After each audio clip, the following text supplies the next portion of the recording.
You know what? How long's this one? Yeah, you know, watch the Nico video. 2 years ago. This Linux company called me a zombie.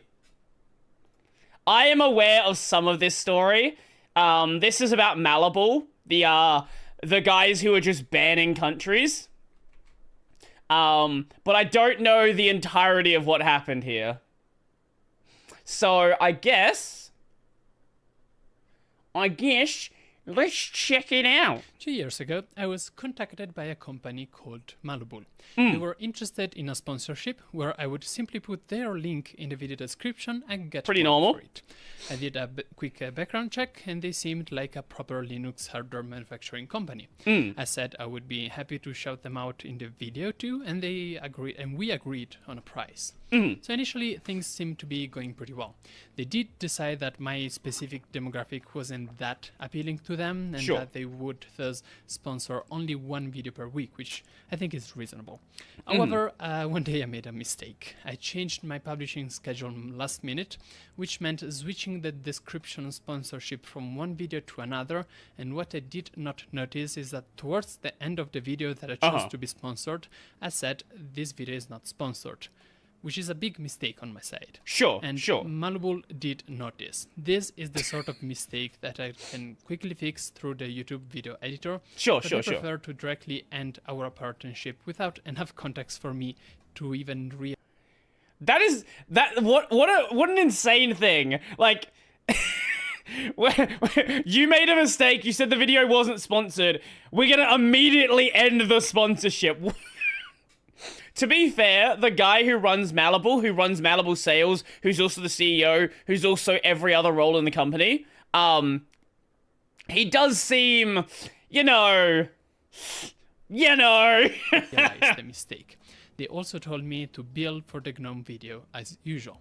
1 month later, as agreed, I billed. Who runs it? I'm not gonna say who. It's just one guy. I'm not gonna dox the guy. Video. I still had no idea about the mistake. They replied with, and I quote, "You have a lot of nerve sending me this invoice considering you literally say in the video that it's not sponsored. What a crackhead. Did you really?" What a crackhead. Like, here's the thing. If no sales were made from the video, just don't pay anything. You think you were gonna get away with that? KDE is the trash bin or the... Well. Linux word. There is no wonder that's what you like. Like, this dude just, he like crashed out after a single comment. Which, whoa. So I decided to explain the mistake due to the change of schedule and bad idea. Don't do that. On the YouTube editor. But I also pointed out that this type of language was unacceptable. They replied with the simple sentence, "You're a zombie who is dead and empty inside. You don't even exist." This is like, this zombie terminology is how I know that there's one person who works at the company. The CEO has also commented on Reddit calling people zombies as well. The person who works in customer support has called people zombies as well. So it's like 5 different email addresses that all point to the same inbox. And that was it. Like, I no longer did any sponsorship. Yeah, understandable. Malibu, and I thought that was going to be the end of it. However, that's up to like where I knew of the story. I'm not aware of any more than that. Perform a quick research on the user experience with Malibu. We discovered that this type of reaction is actually pretty common. Yeah. One user said that when he tried to cancel the order due to slow shipping, they replied with, "Don't ever place an order with us again or it will be cancelled." And soon after, "Good one, zombie. You don't even exist. Back into the abyss you go." Back into the abyss is such a stupid comment. Another user received the reply, "It's the response of a phantom. Zombie like you deserves. You don't even exist. You're not a person. You are here simply to suck life out of the human. If you weren't dead and empty inside, you wouldn't feel shame. You would feel shame." Either it's company policy to say this exact line to everyone, or there's one guy that works there. For what you have done. And these are just a few examples. Reddit is full of this kind of support replies after the slightest pushback from the clients. Even people who claim to have worked with Malibu professionally state that they had to decline their business as they were too difficult to work with, eventually being called them zombies as well. This is just the tip of the iceberg in terms of the general weirdness at Malibu. Firstly, they issued a response to this whole zombie accusation by trying to say it did not happen, but it did. Well, how do we get back? No, didn't happen. Nope. No idea what you're talking about. Never happened. And it happened to me too. And they also said that the official name of the accusation was Zombiegate. To distance themselves from it, they listed all of Apple's scandals, and then claimed that what happened to them is not as bad when compared to Apple.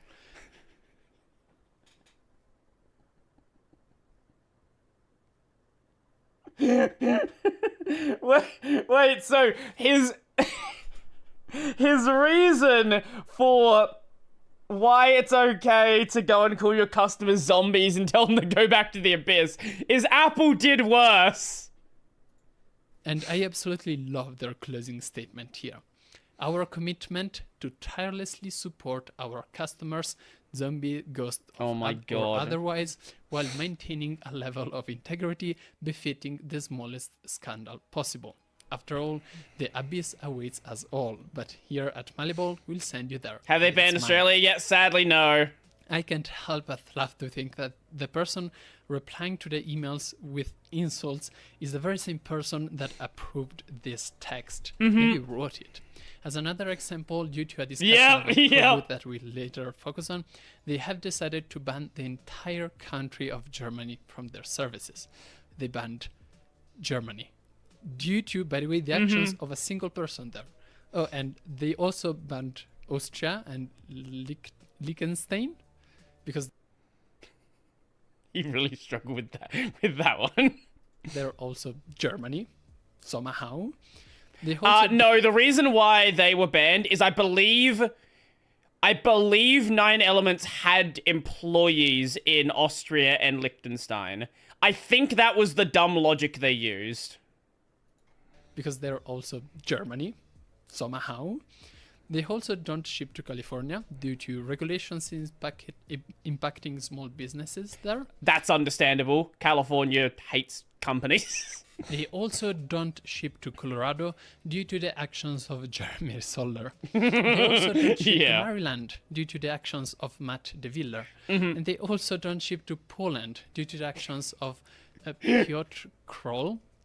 3M Deb is a Coreboot guy. That was one of the that is one of the consultants that they spoke to who basically said this job is way bigger than you think it is.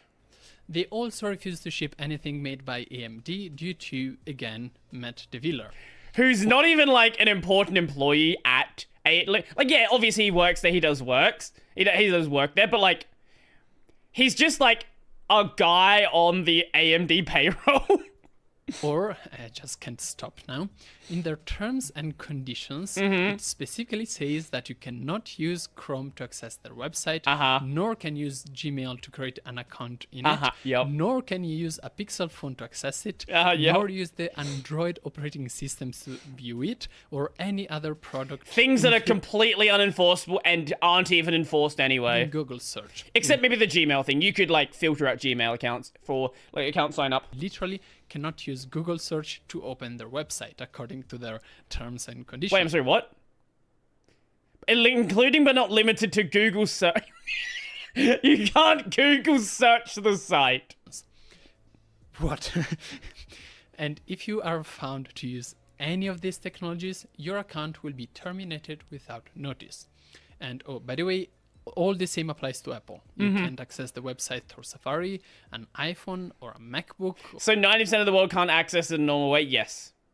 Correct. Or register through Apple Mail. Oh, and by the way, the same applies to Reddit users. If you use Reddit frequently, you are prohibited from using this website. The website. They also have half a page just to explain exactly what they mean by active Reddit user. They have quite a track record of doing all of this. Back in 2017, they were already in business, and they were allegedly censoring negativity on notebook review forums and banning users who had still good warranties after they made negative comments. That is a lawsuit. That is a lawsuit right there. Wait, I forgot Safari has significant market share. Yeah, it's far more than Firefox. More recently, they managed to get into the Linux news circle by publishing an article called "Don't Support the Coreboot Project." So what happened? Well, they wanted the machines to support Coreboot, so they contacted 9 Elements to ask for Coreboot support boards. When they learned that they were priced between $50,000 and $100,000, they decided to instead develop them themselves. However, they did not have the necessary skill to do so, which made them come back to 9 Elements to ask for help. Now, Christian from 9 Elements does not speak English natively, and he did apologize for the sometimes broken language and typos in his emails after this article was published. It, however, seems like most of the conflict stems from the fact that Malleable doesn't have any money. Code was pretty much ready and only required a little bit of debugging. I've spoken to people involved in this situation. The code was not even functional. Whereas 9 Elements thought that there was much more work to be done. Not going to lie, banning the Redditors is kinda based. I agree. You are right there. Christian offered to work to support Coreboot on the laptop by taking a commission for each laptop sold, something Malleable saw as borderline stealing from them. Then they were assigned a developer called Max to work on the project, and Malleable complained that it was not experienced enough to deal with it. Malleable. Yeah, I think the logic they used was something like Max, he'd only just graduated college or something, but the guy had been a Coreboot developer for a very long time. And I think the other thing they said was Max wasn't in the office, so he wasn't actually working full time. Max works from home.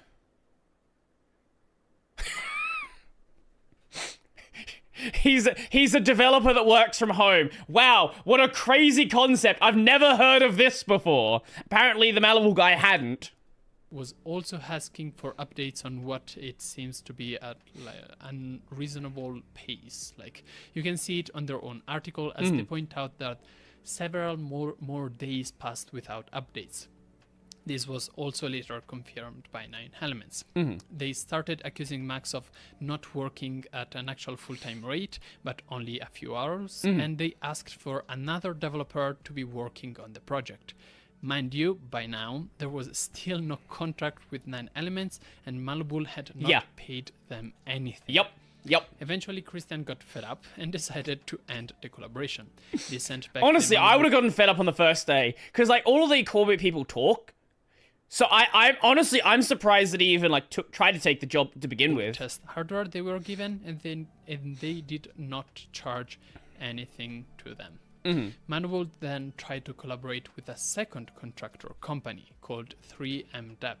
However, they were annoyed by the fact that 3MDEP offered a lower price if Malleable had used a Dasharo branded Coreboot instead of an unbranded one. Which is, again, completely normal. They're selling you a software package, so they'll give you a discount if you use their branding.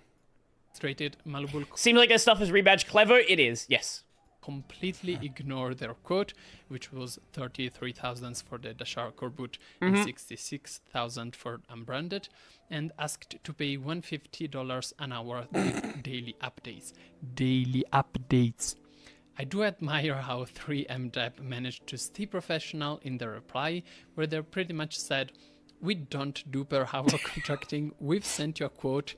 That's what we were asking. You just can't make up your own price." And as a very mature response to these two experiences, Malleable contacted the Coreboot project itself and asked to please remove 9 Elements and 3MDEP from the list of official contractors. And they basically said, fuck off, no. Coreboot obviously refused, but Matt DeVillier from the Coreboot leadership team told them he would be willing to try to help port Coreboot. I have no idea why Matt accepted this. To their laptops. I just have to read you the quote of their article about Matt because it's pure poetry. Matt DeVillier is the type of person who will suck your will to live out of you and will leave you for dead. This guy, he embodies every trait you would never want in someone. Is Matt Mr. Chromebox? Yes, Matt is Mr. Chromebox. Completely cool dude. Yeah, I have never met anyone that has an issue with Matt. You hire for a job. He's unprofessional, unreliable, untrustworthy, irresponsible, and incompetent. Never had a single person who knows Matt personally say this. Course is one of these types who will bludgeon you with all of these virtuous qualities, and if at any point you dare say a word in protest, he'll try to turn things around and act like you did something wrong by calling you toxic. No, we are not toxic, Matt. You just really Sent you a Torvalds quite in DM. Sure. I'll take a look in a minute. So what did Matt do to deserve this? Well, literally after nothing. receiving Malleable test hardware, still without being paid anything, mind you, he was assigned at work a high priority project for AMD, and he just warned Malleable. Yeah, the reason why he didn't start working on this, on a thing that he had not signed a contract for, had not received any payment for, the reason why he didn't finish it immediately, AMD had work for him. The company that he's employed at had work for him, and that was a lot more important. That he could only start working for a couple of months from now. During this wait, Matt started buying the tools he needed to work on the project. However, he brought one from China, which Malleable seems to consider a mistake in itself. He later decided to source one from the US. Then he pointed out that his unit had a damaged UART, I don't know how to pronounce it, connector. And this is also something Malleable blames on him specifically. There are prior developers who had access to this laptop who also claimed they either couldn't find it or it was broken. So I have a feeling it was broken from the start. They continued to put pressure on him, asking for almost daily updates until Matt decided he was no longer interested in working. Imagine being demanded for daily updates when you're not getting paid. Malleable. Since Matt claimed to have done nothing wrong, Malleable offered to let a neutral third party decide to arbitrate the matter, which I truly don't understand. Are we trying to get some moral high ground through some weird litigation process? They did not even pay the guy. The article is full of extremely aggressive sentences, like, this is the type of gaslighting you would only expect from a psychopath? And this is what we call stones and glass houses. Also poetry. Maximally bad is when you do such a horrible job that is impossible to have done any worse. Not impossible for a person to have done worse, impossible for anyone to have done worse. A person, a monkey, a rock, etc. Malleable also concludes this whole piece by saying that they think that it's possible to finish this Coreboot project in barely 14 hours. They are unable to do it because they don't seem to have the skills to do it. Yeah, it can be done in 40 hours. They just don't have the knowledge or the skill set or have ever done it before and have no idea how long the work would actually take. But it can be done in 40 hours. Don't worry about it. No, 40 hours. Finally, Malleable wants us to know that during these exchanges, they've tried their best not to offend anyone and get along as much as possible. As an example, they did not call anyone a monkey, nor have they implied... Oh, what a great standard! They didn't call anyone a monkey! ...that they were one. Thanks, Malleable. Now, most parties involved did briefly reply to this article. Matt stated, for what it's worth, none of the entities listed ever charged or were paid by Malleable for any work done. Yep. Evaluation of the state of their existing work and what they wanted done was done, and as a courtesy, and any further work was declined by the consultants. No contracts were ever signed, no statements of work produced. 9 Elements also published a blog post which includes the following quote. Throughout the engagement, we encountered communication challenges, including frequent status update requests and a misalignment between expectation and technical realities. The initial firmware required considerable work before it could be tested on hardware, which... Yeah, my understanding of what they had is they went and forked the System 76 Coreboot repo and basically said, oh, well, here's the System 76 Coreboot repo. It should just be basically done. There's no work to be done here.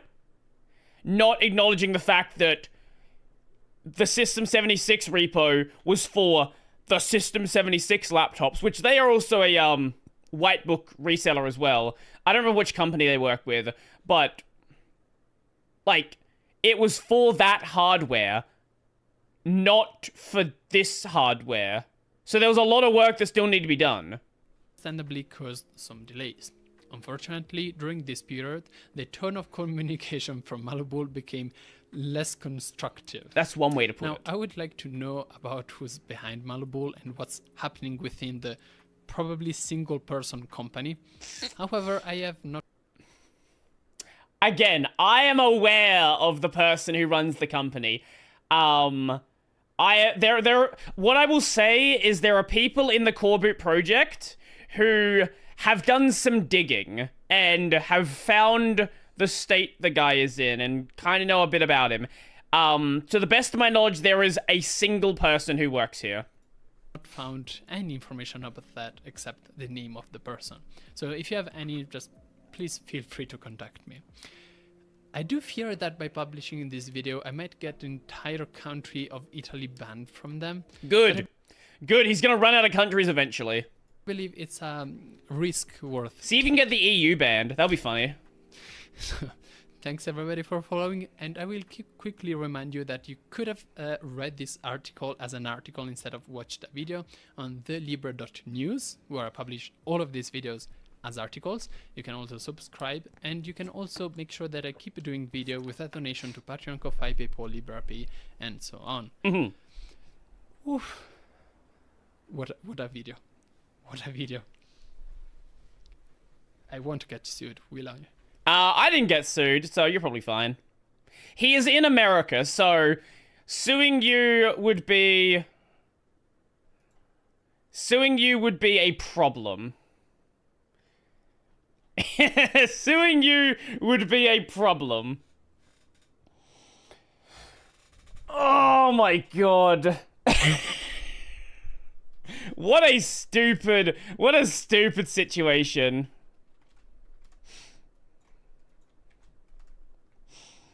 Man, check the Linus quote. Okay, I'll check what is the Linus quote?